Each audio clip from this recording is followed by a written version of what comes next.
സുരേഷ് ഗോപി വന്നപ്പോഴേ ഞങ്ങൾ മണിമുറ്റത്ത് ആവണിപ്പന്തൽ പാടി. ശരിയാ. മുഖ്യമന്ത്രി എവിടെ പോയിരുന്നു? മുഖ്യമന്ത്രി വന്നായിരുന്നെങ്കിലേ ഞങ്ങൾ കള്ളിപ്പെണ്ണെ പാടി കൊടുക്കുമായിരുന്നു. എന്തേ വിടാതിരുന്നേ? വിട്ടുകൂടായിരുന്നോ? ബിന്ദുമന്ത്രി വരുന്നില്ലായിരുന്നോ? ഞങ്ങൾ പറയുമായിരുന്നു തുള്ളി തുള്ളി നടക്കുന്ന കള്ളിപ്പെണ്ണേന്ന് പാടുമായിരുന്നു. ഞങ്ങൾ സുരേഷ് ഗോപി വന്നപ്പോൾ ഞങ്ങൾ അന്തസ്സോടുകൂടി പാടി. ഇനിയും പാടും. ഇനി പാട്ടറിയണമെങ്കിൽ മുഖ്യമന്ത്രിനോട് ഇങ്ങോട്ട് വരാൻ പറ, അല്ലെങ്കിൽ ഈ ശ്രീമതി ബിന്ദു മന്ത്രി ഇങ്ങോട്ട് വരാൻ പറ. ഞങ്ങൾ പാടി കേൾപ്പിച്ചു കൊടുക്കാം. ഞങ്ങൾക്ക് നട്ടലുണ്ട്. നട്ടലുള്ളതുകൊണ്ടാണ് ഈ 41 ദിവസം ഈ നിരാഹാരം കിടക്കുന്നത്, അല്ലേ?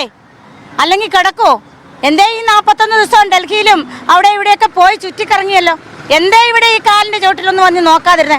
അപഹസിച്ച് പറയാനേ ഈ മന്ത്രിക്ക് അറിയാവൂ. മന്ത്രിയെ പഠിപ്പിച്ച സാറല്ല ഞങ്ങളെ പഠിപ്പിച്ചിട്ടുള്ളത്. അവരുടെ സംസ്കാരമല്ല ഞങ്ങൾക്ക് ഇതിൻ്റെ മറുപടി ഒന്നും പറയാനില്ല. ഞങ്ങൾ മറുപടി പറയാൻ പറ്റുന്നില്ല. ഞങ്ങൾ അതിരുകടന്ന് പറയിക്കാൻ ഇടയാക്കാതിരിക്കാൻ പറ മന്ത്രിയോട്. ബഹുമാനപ്പെട്ട മന്ത്രി, ഇതിൽ കൂടുതലൊന്നും ഞങ്ങൾക്ക് സംഭവിക്കാനില്ല കേട്ടോ. ഞങ്ങളിവിടെ 3 ദിവസം ഞങ്ങളുടെ മക്കളിവിടെ നിരാഹാരം കിടക്കുക. ഈ അവസരത്തിൽ ഞങ്ങളെ ഭദ്രകാളിയാക്കാതെ ഇരിക്കവിടെ.